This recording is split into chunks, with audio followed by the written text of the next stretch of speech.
Hello student, again I am coming with a new chapter, that is the chapter number 5 according to your old book, and according to your new book, that is the chapter number 4, that is the South Asian Contemporary World. In previous syllabus, that is in 2019-20 syllabus, this chapter named as Contemporary South Asia, but according to the new session curriculum, that is on 2020 and 2021 curriculum.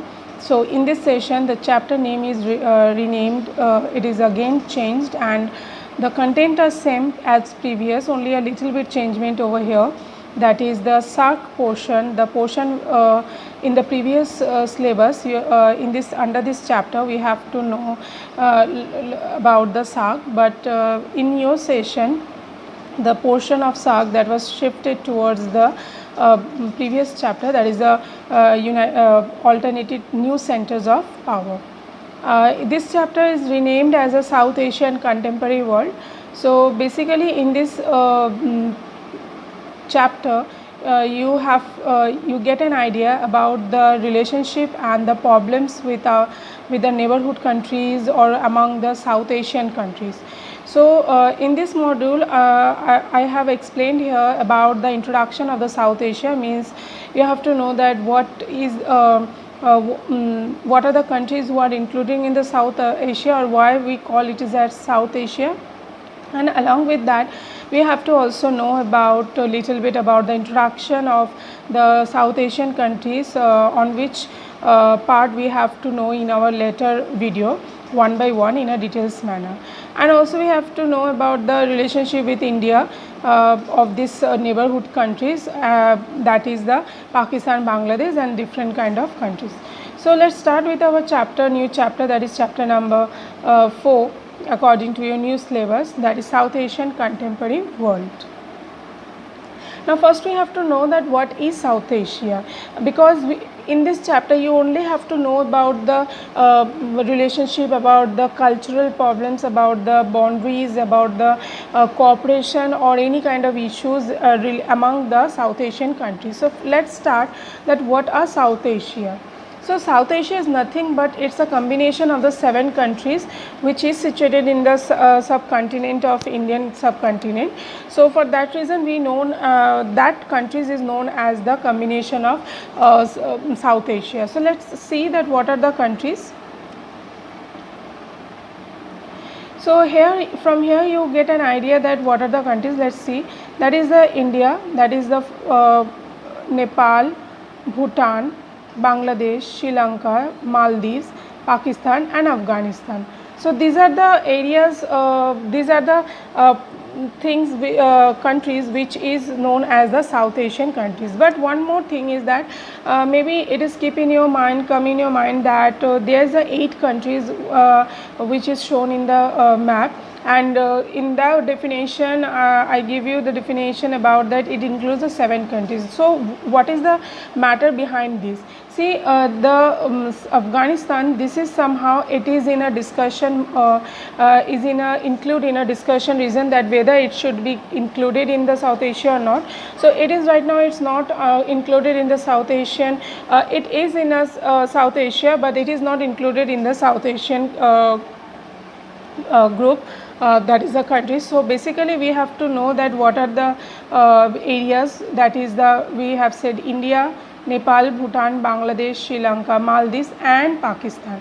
So these are the 7 countries which is included in the South Asia. One more thing which I want to share with you, that which is said that you all know that why this portion we have is very unique and it is very different. So we have to know about this one, that why it is very much unique. Because see, if you see in the west area, so here you get about that is the Arabian Sea. In this portion you get about is the Bay of Bengal, that is the east side. In this area you get in the Himalayas, and in this south area you get the Indian Ocean. So you can imagine that these for this reason these are, you can also say that the whole part of this the whole part of this is total is included in the subcontinent of India. Along with that, we can also say that somehow it is said that it includes the 7 countries, that is the Bangladesh, Bhutan, India, Maldives, Nepal, Pakistan and Sri Lanka, and due to this unique geographical region, because you know that in this geographical region where you get that the 3 side of the ocean and 1 side as a mountain area. So this geographical area is very much somehow are different, and that's why it is come in a unique way and in a unique in a limelight of the different subcontinent. And that's why we can say that with the so much of diversities in every sense, it's constitute one geography political space. So for that reason, we can say that along with its so much diversified geographical position, still it's constitute in a one continent and in a one area which is known as the South Asia. And for that reason, we can say it's have a unique character or unique geographical position, on which basis we have to know about the political system of this unique geographical position also. So let's see that what are the political factors or what are the political systems we have continue in this chapter along with these 7 countries. Now I give you some little bit introduction about the 7 countries. So let's see that what is that. In this chapter, you have to know about the India and the Sri Lanka, who have successfully operated a democratic system since independence. See, we all know that India and Sri Lanka, these both South Asian country, they have gained independence after the struggling a lot with the British, and finally they success the democratic system to establishing the democratic system in their countries after their independence. So this we have to know about here. Then if you are talking about the political system of Pakistan and Bangladesh, here we have seen the lots of civil wars going on with the Pakistan and Bangladesh, and also where 2 kinds of ruling system will be going on. One is the military rules is going on, and the civilian, that is the elected rule.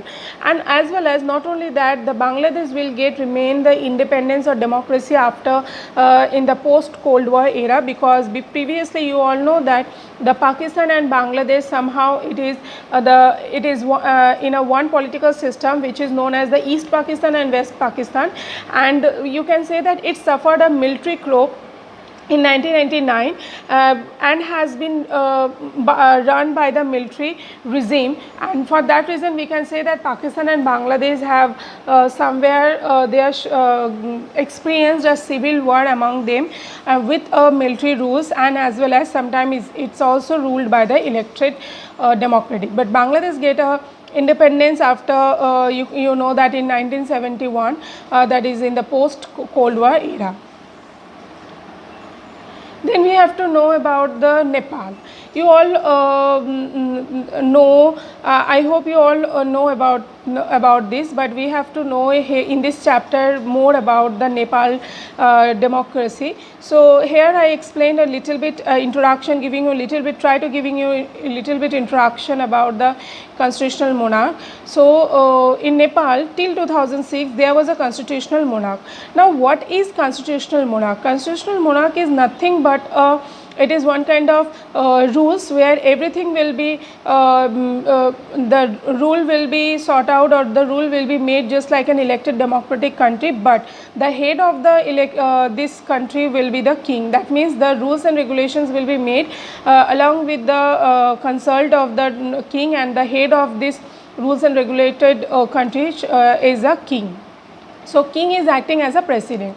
So this is called the constitutional monarch. So Nepal was till 2006 it is a constitutional monarch, and under the danger king executive powers, means the powers is in the hand of the king, which is very much somehow misusing their power for executing its dominations over the peoples. And in 2006 there's a lots of strugglings and lots of protests were going on, and it uprising against the restoration, against the kingdom, against the constitutional monarch of the king, and it tried to restore its democracy. And in 2008 the Nepal emerged as a democratic republic by abolishing the monarch system. Then you know that there is a Bhutan, another one of the 7 South Asian countries, among the South Asian countries. So Bhutan is also the similar to the Nepal. It became a constitutional monarch where under the leadership of the king it emerged as a multi-party democracy. So basically in 2008 it declared as a multi-party democracy, but under the leadership of the king. Now we have to know little bit the political system of the Maldives. You all know that from a map you get an idea that where the Maldives are situated. It is an island nation under it was dominated by the Sultanate till 1968. So up to 1968 the Maldives, which is an island nation, they are somehow are under the Sultanate, and when it was transferred in a republic with the presidential form of government. So till 1968 it was under the Sultan, and after 1968 when it was come and transferred to a republic nation, and in that timing they created as a republic nation with a presidential form of government. You all know that Pakistan and our country India, we have a parliamentary form of government, but here it's a presidential form of government which is turned from after the 1968 as a Sultan. Then in 2005 in June, in the month of June, the Parliament of the Maldives, they are voting enormously for introducing the multi-party system. So you all get an idea that in 1968 up to 68 it became under the Sultan. Then after 1968 it transferred its policies and become a republic, but as a presidential form of government. And then on 2005 June, in the Parliament they all are keeping vote, and they unanimously give a vote for maintaining or for creating or introducing the multi-party system in their country. And the Maldives, they created one political party, that is the Maldivian Democratic Party, which dominated the political affairs of the island. So all the other political parties or all the political affairs or issues that were dominated by this political party, as in that time this is only the one who are so powerful and a strong one, and opposition parties are also come in 2000 after 2005 when the multi-party system was growing up. So after coming of the opposition party, lots of strugglings are, lots of political that is the struggle or political competition was going on, and finally the MDP, that is the Democratic Party, that is the Maldivian Democratic Parties, they won the election of 2018. So I hope you all understand about the interaction of the that is the 7 countries and their political system. So despite of this mixing record of democratic experience, the people in all these countries, they share the aspiration of the democracy. They share that they need the democracy because somehow the democracy is very much important for the people. And if you go for a recent survey, you can see that the attitudes of the people for these 5 big countries of the region, they are showing that they are supporting the democracy. All the peoples of these 7 countries, they are somehow are showing the democracy because they know that ordinary citizens, rich as well as the poor or any belonging to different religions, if they wanted to live in a society, they need a democracy, and they can experience the democracy, so that they positively and supported that theory of democracy, as well as they also supported the institutions of democracy, of the representative democracy. You know that India is not only a democracy, it is known as the representative democracy. Why? Because we are choosing our democracy. In class 11 you already learned about this, that the direct democracy and indirect democracy, where the in indirect democracy is known as although the representative democracy,